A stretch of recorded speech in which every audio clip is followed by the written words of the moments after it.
Selamat datang di kuliah online mata kuliah Algorithm and Complexity. Materi bahasan kita pertemuan ini adalah Decrease and Conquer Strategy. Decrease and Conquer adalah strategi untuk mengurangi ukuran dari problem atau input agar lebih mudah diselesaikan jika ukuran inputnya sudah berkurang. Seperti itu. Jadi prinsipnya adalah mengurangi ukuran input menjadi pasangan yang lebih kecil ukurannya agar mudah diselesaikan. Tapi nantinya dikembalikan lagi untuk menyelesaikan permasalahan tersebut secara lebih besar. Jadi misalnya ada 10 buah data yang dimasukkan, ini tidak diselesaikan langsung 10-nya, tetapi misalkan bisa sepasang-sepasang dua data banyak 5 kali secara berulang, nah itu kan menyelesaikan keseluruhan.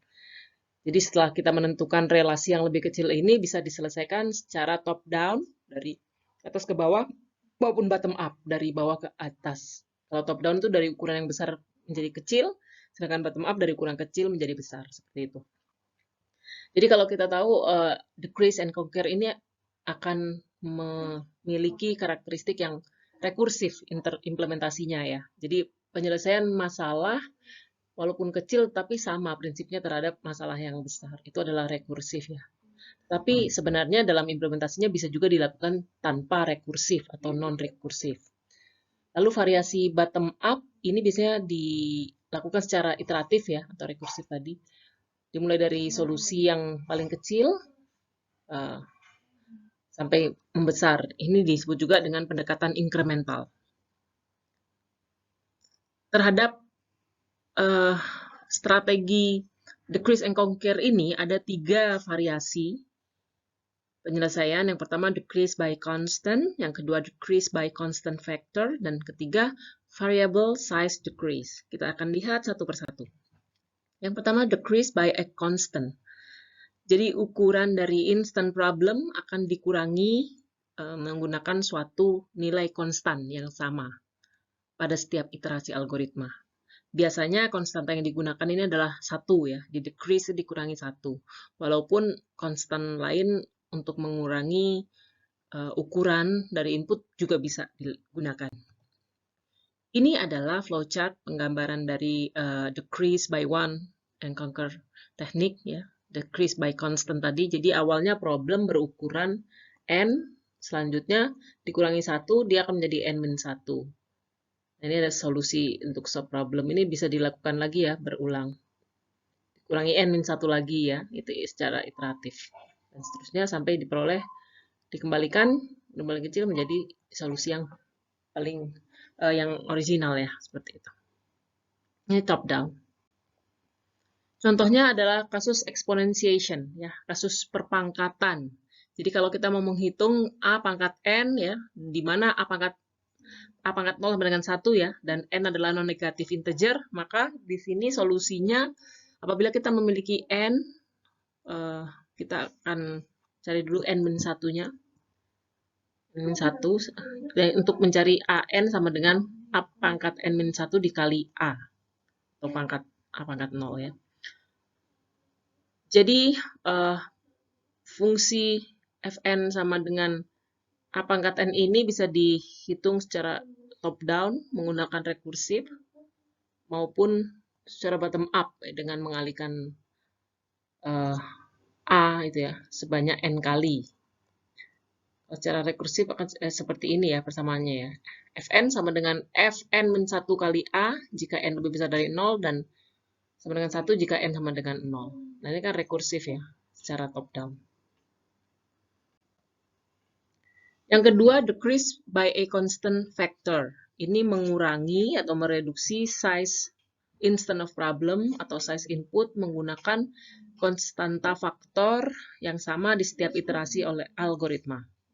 Pada kebanyakan aplikasi constant faktor ini digunakan nilai 2 ya, seperti itu.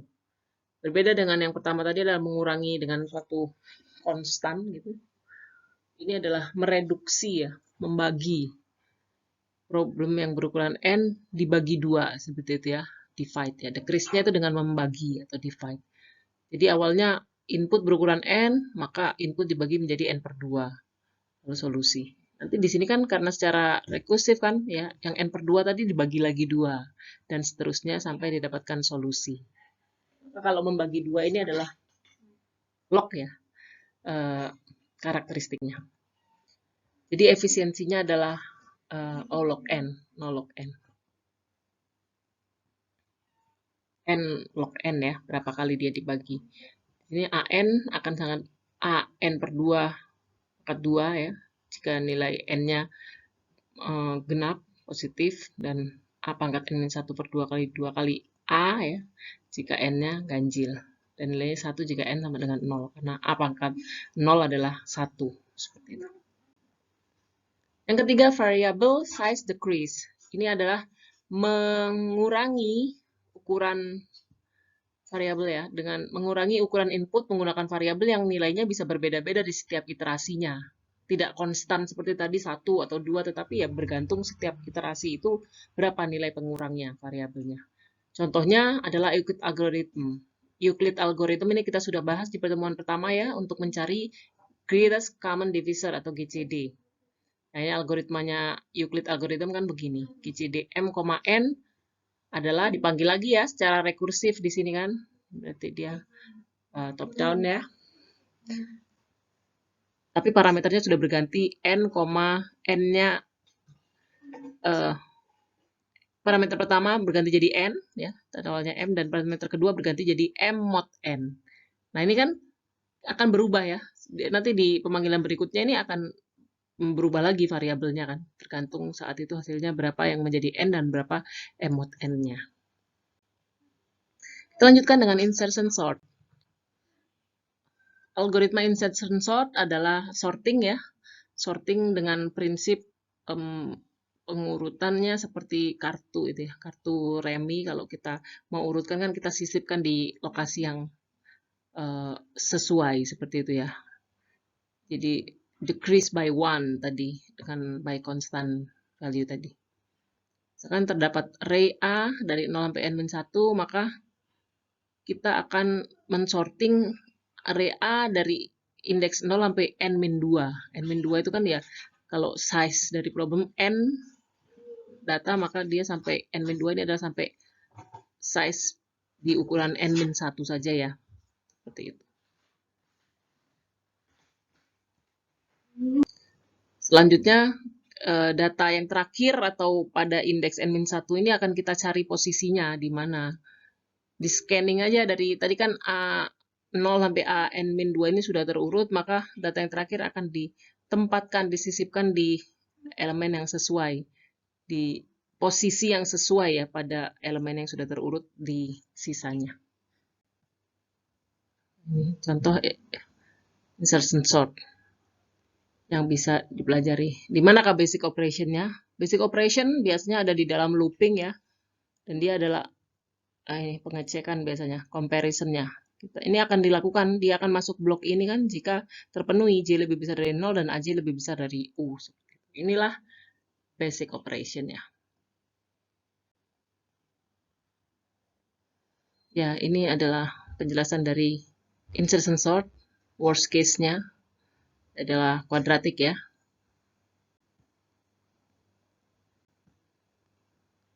Sedangkan average efficiency-nya bisa diperhatikan ya di sini. Pada kasus average, misalkan array-nya inputnya dalam keadaan random ya. Di sini insertion sort secara rata-rata melakukan separuh ya, sebanyak separuh kali comparison pada decreasing array. Artinya ini lebih baik dibanding algoritma kuadratik lainnya, yaitu selection dan bubble. Efisiensinya lebih baik. Kita lanjutkan dengan topological sorting. Nah, DFS ya, DFS sudah kita bahas pertemuan sebelumnya, yaitu depth first search. Nah, kita akan lihat di graph. Apa itu digraph? Di sini kita kembali review lagi tentang jenis-jenis graph ya. Ada 4 jenis edge pada graph. Di sini sudah dijelaskan, ada yang namanya 3 edge, yaitu ini AB, BC, DE itu jenis tree edge. Ada yang back edge. Back edge ini adalah balik ya, kembali dia biasanya bikin cycle. Contohnya BA, kan ada AB, dia BA balik lagi ya ke ancestornya atau parentnya. Lalu ada forward edge, contohnya AC. Forward edge ini adalah maju ya dia ya. Relasinya maju dari satu vertex ke vertex lain ke anaknya. Bukan hanya ke anaknya satu di bawahnya langsung, tapi juga bisa ke anak cucunya gitu, anaknya dan seterusnya, itu forward edge. Lalu cross edge contohnya di sini adalah DC. Nah, ini arahnya itu berbeda ya. Berbeda, tidak seperti tree yang semakin turun levelnya, ini kan dia berbeda arah ini ya, cross edge. Lalu keadaan di mana terdapat back edge itu menunjukkan adanya di graph yang memiliki directed cycle. Tadi kita punya BA ya. BA ini adalah back edge. Ada kasus khusus di mana di graph tanpa back edge itu disebut dengan directed acyclic graph ya. Directed acyclic graph. Contohnya di sini kan AB terus ke BA ya. Lalu ada sini ada AC. Jadi dia tidak akan terjebak, kan ke siklik ini kan kayaknya AB terus AB BA gitu, tapi dia juga bisa ke dari A bisa ke C ya tanpa melalui B. Ini ya. Di sini adalah sebuah contoh. Graf itu kan digunakan untuk merepresentasikan suatu problem ya. Contohnya adalah problem dengan 5 mata kuliah atau 5 kursus. Jadi di mana 5 mata kuliah ini saling memiliki persyaratan ya. Kursus yang harus diambil sebelumnya. Contohnya ini rule-nya ya.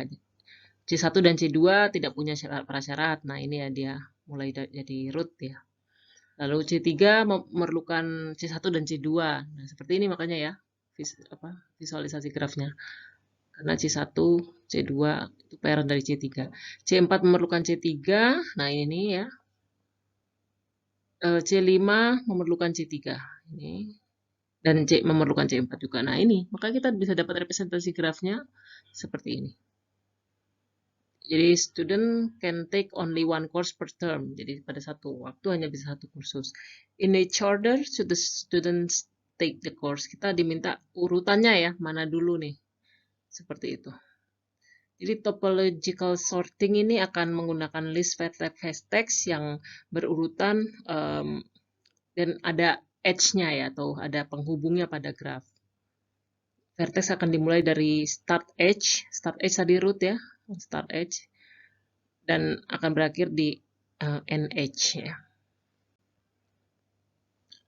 Nah, di sini kita akan periksa DAG, checking DAG algorithm. Caranya dengan melakukan penelusuran DFS atau depth first search dan mencatat urutannya ya, sampai ke dead ends. Di sini kalau kita lakukan secara mundur, akan menghasilkan solusi yang tidak ada back edge-nya ya. Tidak boleh ada back edge dalam penelusurannya. Jika back edge ditemukan, maka digraph itu bukan DAG ya, bukan directed acyclic graph. Dan topological sorting tidak bisa dilakukan kalau ada back cycle-nya atau back edge tadi. Sebagai contoh ini ya, kita akan bisa melakukan reverse yang mundur dari N, bukan dari start. N-nya ada di C5 gitu. Maka C5 kita bisa ke ini ya, C5, C4, C3, C1, C2. Intinya kan 5 kursi ini. Bagaimana? Kalau dari C5 ini kita bisa mundurnya ada C4, bisa juga C3. Ya, karena dari C4 ada cycle ke C3. Lalu C1 dan C2. Urutannya, sorted listnya seperti ini.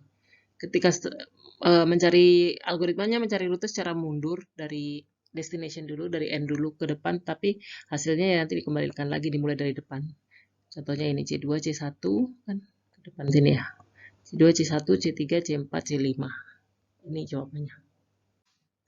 Cara lain untuk menyelesaikan permasalahan graf tadi, selain menggunakan Reverse search ya, kalau reverse search kan dari belakang tadi kita, dari mundur. Di sini bisa juga menggunakan cara decrease by one and conquer strategy. Caranya adalah dengan secara berulang mengidentifikasi the graph dengan source ya, yaitu vertex yang dimulai dari vertex yang tidak memiliki edge masuk. Berarti dia adalah vertex awal ya, start vertex. Dan dihapus bersama seluruh vertex yang keluar dari vertex tersebut. Jika terdapat beberapa sources, maka diputuskan saja hubungannya dengan graf yang ada. Ketika sudah tidak ada lagi, maka ya berhenti tidak bisa diselesaikan. Urutan vertex-vertex tersebut dihapus akan menghasilkan solusi yang merupakan solusi dari topological sorting problem. Sebagai contoh tadi graf yang kita gunakan sama ya. Di sini kita bisa memulai dengan menghapus C1. C1 ini kan dia tidak punya edge masuk ya. C2 juga bisa mulai dari C2. Kalau C1 dihapus, semua edge-nya C1 juga dihapus. Hasilnya ini ya, tanpa C1. Selanjutnya yang dihapus setelah C1 adalah yang tidak punya edge masuk, ada C2 ya. C2 dan edge-nya dihapus. Ini hasilnya. Selanjutnya C3. Kalau C3 dihapus, seluruh edge ini juga dihapus. Selanjutnya C4, ini juga dihapus. Dan udah habis ya terakhir C5. Maka solusinya adalah C1, C2, C3, C4, dan C5. Perhatikan bahwa solusi source removal tadi berbeda dengan cara yang kita lakukan dengan DFS. DFS yang pertama kan kita lakukan dari belakang ya, penelusuran mundur. Dua cara ini benar. Tentu saja topological sorting problem memiliki beberapa alternatif solusi. Dan tidak apa-apa, algoritma yang berbeda itu boleh, sangat mungkin asalkan hasilnya valid. Kita lanjutkan dengan algoritma untuk generating combinatorial object ya, untuk menghasilkan objek kombinasi. Kombinatorial di sini yang dimaksud adalah suatu permasalahan mencari urutan ya, urutan atau macam-macam urutan dari objek-objek. Dan ini adalah salah satu jenis permasalahan yang kita bahas di awal ya, termasuk dalam combinatorial problem.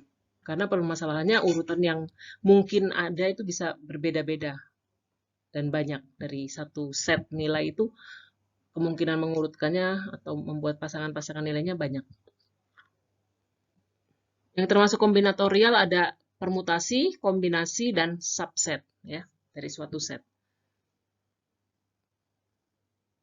Biasanya permasalahan ini muncul pada problem yang memerlukan pertimbangan beberapa pilihan ya, tidak hanya satu atau lebih dari satu alternatif pilihan. Kombinatorial objek adalah cabang dari matematika diskrit yang disebut kombinatoris. Yang pertama, generating permutation. Menggunakan strategi atau teknik decrease by one. Kita akan menghasilkan n faktorial permutasi ya. Jadi rumusnya adalah n faktorial dari suatu set atau himpunan yang berisi nilai 1 sampai n. Dari data ke 1 sampai data ke n. Caranya adalah generate n-1 factorial permutation. Lalu masukkan n di setiap tadi ya, possible antara n-1 faktorial tadi disisipkan. Semua permutasi akan dari n buah ya, dari n buah data akan terdapat ini ya, n kali n-1 faktorial. Banyaknya permutasi adalah n faktorial seperti itu. Contohnya ini n ada 4, maka banyaknya permutasinya adalah 4 faktorial.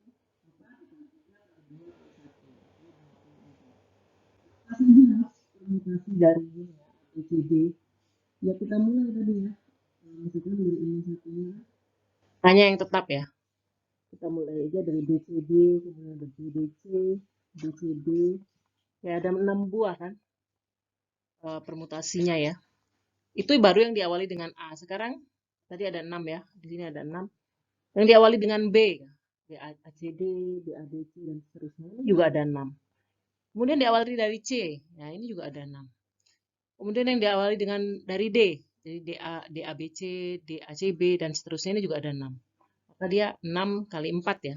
Totalnya kan ada 24 atau n faktorial. Cara lain untuk permutasi bisa dengan minimal ini ya, minimal change requirement, di mana setiap permutasi bisa diperoleh dari predecessor atau anaknya ya, yang bersebelahan pasangannya dengan cara menukar dua elemen.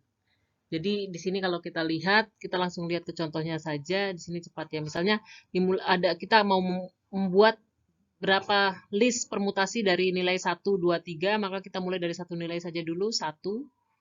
Kemudian di sini tabel berikutnya tambahkan 2. Penambahan 2 ini bisa di depan atau di kiri dan di kanan. Ya, kiri dan kanan. Jadi ada 1, 2 dan 2, 1. Kemudian kita tambahkan 3. 3 ini bisa ditambahkan di kiri atau di kanan. Bisa juga di tengah ya. Kalau di 3 terhadap yang ini 1, 2, maka dia menjadi 1, 2, 3. Ini 3, 1, 2. Atau bisa juga disisipkan di tengah, jadi 1, 3, 2. Lalu sama ya, dilakukan lagi misalnya masukkan insert 3 ke 2, 1 di kiri dan kanannya. Di 3 kan yang ini tadi untuk ini ya. Setelah ini ke 1, 2 maka ke 2, 1. Jadi ada 3, 2, 1, ada 2, 3, 2, 3, 1 dan 2, 1, 3. Seperti itulah jadi diperoleh ini terakhirnya permutasi dari 1, 2, 3. Permutasinya ada 6 yaitu 1, 2, 3, 1, 3, 2, 3, 1, 2, 3, 2, 1, 2, 3, 1, dan 2, 1, 3. Selanjutnya algoritma Johnson-Trotter. Johnson-Trotter ini adalah cara permutasi lain ya dengan memperhatikan arah yang bersebelahan. Di mana dua nilai yang bersebelahan kalau di sini dikatakan arah ya, setiap elemen ada K untuk permutasinya. Elemen K dikatakan akan mobile, berjalan jika arrow point to smaller number. Jadi ke nilai yang lebih kecil di sebelahnya. Di sini 3 dengan 2 ini kan 3 sama 2 lebih kecil, maka arrow-nya berjalan. 2 dengan 4 tidak ya, 2 tidak lebih kecil dari 4, tapi 4 dengan 1, nah ini arrow. Maka di sini K-nya ada 3 dan 4. Ini algoritma dari Johnson-Trotter ya. Bisa dilihat contohnya di sini. 1, 2, 3 tidak bergerak. Karena 1 tidak lebih besar dari 2 dan 2 tidak lebih besar dari 3. Ini 1, 3, 2. 1, 3, 2 kita lihat 3 ini kan lebih besar dari 2, maka bisa ditukar. 3 ditukar dengan nilai sebelahnya. Dan 3, 1, 2. 3, 1 ini kan 1 yang ditukar ya. 3, 2, 1. Nah ini 2 sama 1 bisa ditukar ya. Nah 2 lebih besar dari 1, dia jadi pindah sini 2, 3, 1. 2, 3, 1 ini kan 3 lebih besar dari 1 bisa ditukar ya ini. Jadi 2, 1, 3. Selanjutnya analisis. Walaupun algoritma ini cepat, efisien untuk menggenerate permutasi, tetapi bisa dikatakan tidak lexicographic order ya. Karena hasilnya itu kan seperti ini. Kalau lexicographic itu urut secara logik gitu. Contohnya di sini kan 1, 2, 3, 1, 3, 2. Berarti 1, 1 dulu. Sekarang selanjutnya yang di depan adalah 2 dan 2 kan. 2, 1, 3, 2, 3, 1. Baru 3 ya. Ini lexicographic order. Sedangkan hasil algoritma tadi ini kan ya asal aja setelah 1, 1, di sini 3, 3, baru 2, 2. Tapi tidak masalah. Ini lexicographic permutation. Jadi dia urut gitu. Angka yang terkecil dulu, baru terkecil selanjutnya, dan seterusnya. Sekarang generating subset. Decrease by 1. Ya kalau subset itu adalah himpunan bagian ya. Kalau himpunan itu adalah set, subset adalah himpunan bagian. Jadi kalau membuat subset kita bisa membagi suatu set menjadi 2 grup yang berisi ini ya, grup pertama berisi elemen dan grup yang kedua adalah yang tidak berisi elemennya atau AN ya di sini. Di sini AN.